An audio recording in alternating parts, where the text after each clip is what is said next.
নমস্কার। আজ আমি হাতে পেলাম অন্নপূর্ণা যোজনার যে পারিবারিক তথ্য সংগ্রহের ফর্ম, সেটা পঞ্চায়েত থেকে আমরা নিয়ে এলাম। বলতে এটা আইসিডিএস দিদিমণিদেরকে দিয়েছে, বুথ পিছু 50টা বা কোথাও 60টা।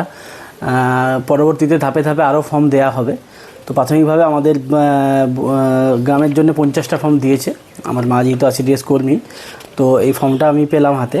তো এই ফর্মটা সবাই ভাবছে 12 পাতার ফর্ম, অনেক কিছুই আছে, কিন্তু সেরকম কিছু নেই। যে তথ্যগুলো দিতে হবে সেগুলো সবাই সহজেই দিতে পারবেন, আর বেশিরভাগ ক্ষেত্রেই টিকমার্ক দিতে বলা আছে। তো আমি ফর্মটা আপনাদেরকে দেখাচ্ছি, এবং এই ফর্মটা আপনারা যদি পেয়ে থাকেন, তো পঞ্চায়েত থেকে পেয়ে থাকলে ফিল আপ করে তাড়াতাড়ি জমা দেন, কালকের মধ্যে বা পরশুর মধ্যে।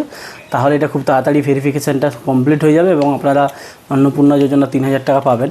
নাহলে তো 1500 টাকা যেটা আগের ছিল সেটা তো পাচ্ছেনই। আর খুবই নিতান্ত যারা ফর্ম এখনও পাননি, এটার যা কন্ডিশন, এই ফর্মটা জেরক্স করেও আপনারা কিন্তু জমা দিতে পারেন, এটা গ্রাহ্য হবে। এখন সেরকমভাবে যে এই ফর্মটা না হলে হবে না তা নয়, এটা প্রিন্ট করে নেবেন, এটা পিডিএফটা পশ্চিমবঙ্গ সরকার লেখাটা থাকবে। তো এই ফর্মটাতে আপনারা জমা দিতে পারেন। তো দেখুন, আমি ফর্মটা জাস্ট একটু হালকা করে আপনাদের দেখিয়ে দিচ্ছি যে কীভাবে ফিল আপ করবেন, ঠিক আছে? তো দেখুন, অন্নপূর্ণা যোজনা পারিবারিক তথ্য সংগ্রহের ফর্ম। প্রতিটি বিভাগে টিক বা চেকবক্সের বিকল্প এবং নির্দেশাবলী রয়েছে। তাহলে চেকবক্সে আপনি টিক দেবেন, এবং আবেদনকারী এবং যাচাইকারী কর্মকর্তাদের জন্য প্রয়োজনীয় যে নির্দেশাবলী আছে সেটা আপনারা প্রদান করবেন। দেখুন, পারিবারিক পরিচয়, এগুলো পরিবারের যে প্রধানের নাম। দেখুন, এখানে পরিবার বলতে কোনটা বোঝানো হয়েছে এখানে দিয়ে দিয়েছে। পরিবার বলতে এমন একদল ব্যক্তিকে বোঝায় যারা সাধারণত একসঙ্গে বসবাস করেন এবং একই রান্নাঘর থেকে খাবার গ্রহণ করেন। এবার তাহলে দেখুন, একটা ফর্মেতেই কিন্তু পরিবারের অনেকেরই তথ্যগুলো পেয়ে যাবে। এখানে পরিবারের সদস্য সংখ্যা 1 2 করে দেওয়া আছে। তাহলে পরিবারের প্রধানের নাম লেখার পরে আপনারা কিন্তু একটা পরিবারের যদি তার মা, শাশুড়ি মা থাকে এবং তার বৌমা থাকে, তো এই একটা ফর্মেতেই কিন্তু তাদের কাজ হয়ে যাবে। ওই জন্য 2টো করে ফর্মের দরকার নেই। আর যাদের হাঁড়ি আলাদা, বা যারা পরিবারই একসাথে একটা ঘরের মধ্যে থাকলে আলাদা আলাদা খায়, বা তাদের রেশন কার্ড আলাদা, তাহলে তারা কিন্তু আলাদা আলাদা ফর্মটা ফিল আপ করবেন। তো দেখুন, আমি খুব তাড়াতাড়ির মধ্যেই করে দেখিয়ে দিচ্ছি যে পরিবারের প্রধানের নাম, হেড অফ দ্য ফ্যামিলি, পুরো নাম এখানে লিখবেন বাংলায় বা ইংরেজিতে। তারপরে আধার কার্ড অনুযায়ী নামটা দেখবেন, অবশ্যই আধার কার্ডের যেই স্পেলিংটা আছে সেটাই দেবেন, ঠিক আছে? এখানে কোনো নির্দেশাবলী নেই যে ইংলিশে ফিল আপ করা চলবে না, বাংলায় করতে হবে, এমন কিচ্ছু নেই। বাংলায় ফর্মটা আছে, আপনি বাংলাতেও ফিল আপ করতে পারেন, ইংরেজিতেও করতে পারেন। তারপরে জন্ম তারিখ দেবেন, দিন মাস বছর হিসাবে। যা তথ্য দেবেন সব কিন্তু আধার কার্ড অনুযায়ী দিচ্ছেন। পরিবারের প্রধানের লিঙ্গ, পুরুষ তো পুরুষ, মহিলাও, অনেক পরিবারে মহিলাও প্রধান থাকে। তারপরে প্রধানের যে আধার নম্বর, সেই আধার নম্বরটা এখানে বসিয়ে দেবেন। নির্দেশনার এই ঘরগুলো ফাঁকা রাখবেন অনেক ক্ষেত্রে। ডিজিটাল রেশন কার্ডে পারিবারিক যে আইডিটা থাকে, আইডিটা দেবেন এখানে। পরিবারের সদস্য সংখ্যা কতজন থাকে, 4 জন, 3 জন, 5 জন। পুরো পরিবারে তার সদস্য সংখ্যা কতজন আছে শুধুমাত্র সংখ্যাই লিখে দেবেন, 4 5 6 যেটাই হবে। ঠিকানা দেবেন, স্থায়ী ঠিকানা যেখানে আছে আপনার আধার কার্ডে সেই ঠিকানাটা দিলেন। যোগাযোগের নাম্বারও আপনি দিয়ে দিলেন। এবার নাম, লিঙ্গ, জন্ম তারিখ, পরিবারের প্রধানের সঙ্গে সম্পর্ক, আধার নম্বর, পরিবারের সকল সদস্যের এখানে দিতে হবে। দেখুন, আপনার এখানে পরিবারের প্রধানের নাম তো আপনি দিয়ে দিচ্ছেন, তারপরে সদস্য একে আপনার তার নাম দিলেন এখানে। তারপরে জন্ম তারিখ তার দিলে, তার লিঙ্গ দিলে, এবং পরিবারের প্রধানের সঙ্গে সম্পর্ক, যদি প্রধান কোনো হাজব্যান্ড হলো তাহলে সেক্ষেত্রে তার স্ত্রী এখানে আছে, তাহলে তার সমস্ত কিছু তথ্য দিলেন, এবং তারপরে তার ছেলে বা বৌমা পরপর সে তথ্যগুলো কিন্তু দিয়ে যাবেন। এটা প্রথম পাতার।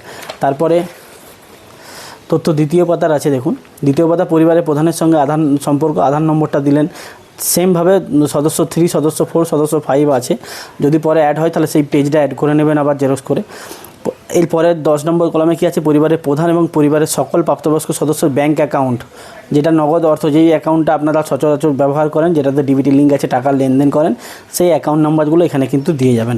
আর ফিল আপ করবেন এমনভাবে সাজিয়ে, যেখানে সদস্য 1 লিখছেন তার এখানেও সদস্য 1-এর ঘরেই কিন্তু তার তথ্যগুলো দিয়ে যাবেন। তবে ম্যাচিংটা হবে, নাহলে কিন্তু মিসম্যাচ করে যাবে।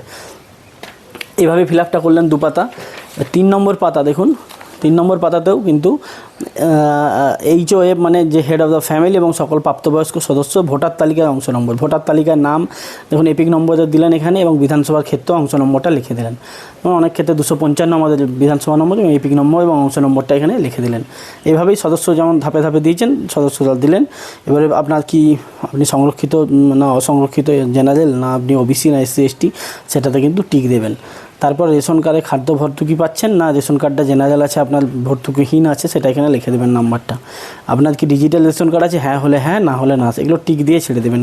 কার্ডের ধরনটাও টিক দিয়ে দেবেন। AOI আছে, PHH আছেন, RKSY 1, RKSY 2, এগুলোও টিক দিয়ে দেবেন। তারপরে আপনার পরিবারের রেশন দোকান থেকে মাসিক রেশন তুলছেন কিনা সেটাও হ্যাঁ হলে হ্যাঁ, না হলে না, এটা দিলেন। তারপরে কিছু আছে দেখবেন সম্পদ, কি কি সম্পদ আপনার পরিবারে রয়েছে সেটাও কিন্তু আপনাকে দেখাতে হবে।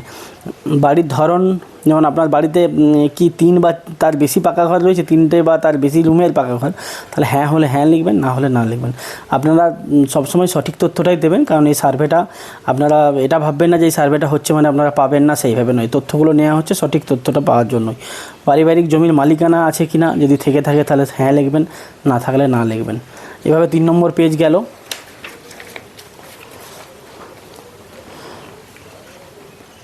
তারপরে পরিবারের সকল সদস্যের মোট জমির পরিমাণ শতকের হিসেবে লিখবেন। এটা যেটা নথিতে আপনাদের যেটা রেজিস্ট্রেশন যেটা থাকে, যেটা বলে ROR যে আছে, ঠিক আছে, সেইটা দেখে আপনাদের এখানে লিখবেন। তারপর যানবাহন আপনাদের আছে কি না, মোটর চালিত 4 চাকার গাড়ি আছে কি না, হ্যাঁ হলে হ্যাঁ, না হলে না। রেজিস্ট্রেশন নম্বর দেবেন এবং গাড়ির সংখ্যাটা উল্লেখ করুন, 1টা বা 2টো যেটাই থাকুক না উল্লেখ করবেন। গাড়ি, জিপ, ট্রাক্টর অন্তর্ভুক্ত করুন যদি থাকে, ট্রাক্টরও যদি থেকে থাকে সেটাও কিন্তু উল্লেখ করবেন। পারিবারিক সদস্যদের স্বাস্থ্য বিমা, যদি স্বাস্থ্য বিমা সরকারিভাবে থাকে তাহলে দেবেন এখানে, বা যদি বেসরকারিও কোনোভাবে করা থাকে কারো, যেমন টাটার বলুন বা আরও যে অভয় টভয় করে আরও অনেক যে ইন্স্যুরেন্সগুলো আছে যদি করা থাকে, তাহলে কিন্তু সেগুলোও কিন্তু এখানে দেবেন, দিয়ে তার বিবরণটা এখানে দিয়ে দেবেন। এবং আয় এবং পেশা কি বলছে, আপনার সদস্য কি আয়কর, কোনো সদস্য যদি আয়কর বা পেশাগত কর প্রদান করে তাহলে হ্যাঁ দেবেন এবং উল্লেখ করবেন। কোনো সদস্য, যে 5 জন সদস্যর নাম আছে তার মধ্যে যদি কেউ অন্তত ট্যাক্স দেয় সেটা উল্লেখ করতে হবে। পরিবারের সদস্যদের প্যান কার্ড যদি থাকে তাহলে প্যান কার্ডের নম্বর দেবেন, সদস্যের পাশে নাম আর প্যান কার্ড নম্বর, এভাবে কিন্তু পরপর দিয়ে যাবেন। 4 নম্বর পেজটা হলো। এরপরে 5 নম্বর পেজে দেখুন।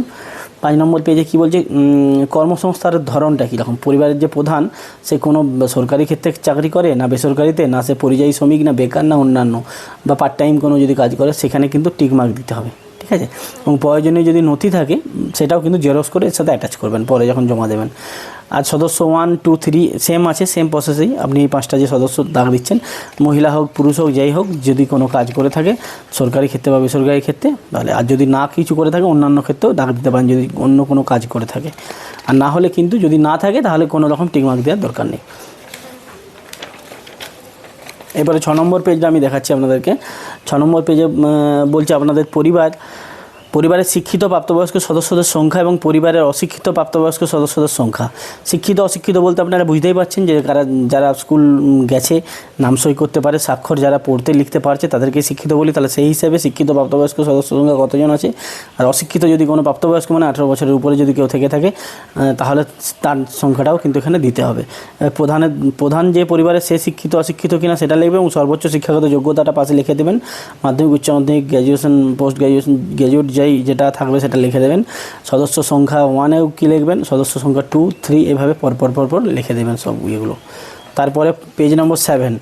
পেজ নম্বর 7-এ কী বলছে যে কোনো সদস্য কি কোনো সাংবিধানিক পদ, মন্ত্রী, সাংসদ, বিধায়ক, পৌরস্থানীয় সংস্থা এবং পঞ্চায়েত সংস্থার প্রাক্তন বর্তমান ধারক, যদি হ্যাঁ হয়ে থাকে হ্যাঁ, তাহলে না হলে না।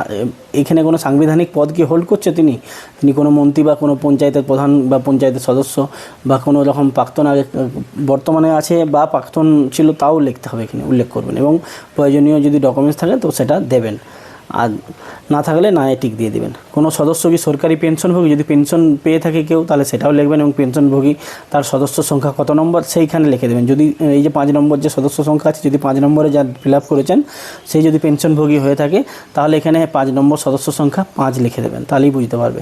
কোনো সদস্য কি জিএসটির অধীনে নিবন্ধিত আছে, তাহলে জিএসটি যদি হ্যাঁ হয় তাহলে হ্যাঁ, না হলে না।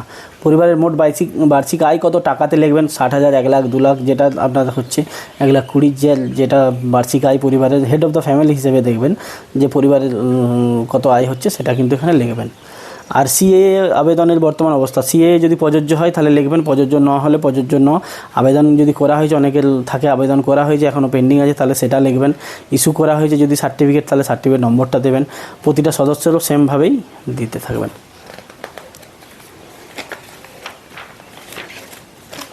এরপরে আপনার 8 নম্বর পেজে আছে অন্যান্য কিষাণ ক্রেডিট কার্ড, কেসিসি আর কেসিসি এআরডি, শিল্প ক্রেডিট কার্ড আছে যেমন। এই ক্রেডিট কার্ডগুলো যদি থেকে থাকে তাহলে আইডির নম্বর দেবেন আর আইডির সংখ্যা কটা আছে দেখবেন এবং যে তারিখে ইস্যু করা হয়েছে তারিখটা শুধু লিখে দেবেন। সদস্য 1, 2, 3, 4, 5 সদস্যদের সেমভাবেই লিখবেন, ঠিক আছে। আর প্রদানকারী কর্তৃপক্ষের বিবরণ দিন, যেই কার্ডটা দিচ্ছে সেই প্রদানকারী যে সংস্থাটা রয়েছে সেটা পাশের এই নির্দেশনার ঘরে লিখে দেবেন। আর যদি তারপরের কলামে কী বলছে, যদি এসআইআর 2026-এ নাম বাদ পড়ে থাকে তবে মামলাটি ট্রাইব্যুনালে বিচারাধীন কিনা। যদি আপনাদের নাম বাদ গেছে কারো পরিবারে, তাহলে বিচারাধীন যদি থাকে তাহলে হ্যাঁ লিখবেন, প্রযোজ্য নয় হলে নয় লিখবেন, হ্যাঁ হলে যদি হয় তাহলে তার মামলার বিবরণটা দেবেন, ডিটেলস এখানে লিখে দেবেন নির্দেশনার ঘরে। তাহলে 9 নম্বর পেজ যাচ্ছি। 9 নম্বর পেজেও ওইভাবেই গেল। তারপরে এটা বলছে সামাজিক মর্যাদা এবং নির্ভরশীল ব্যক্তিগণ।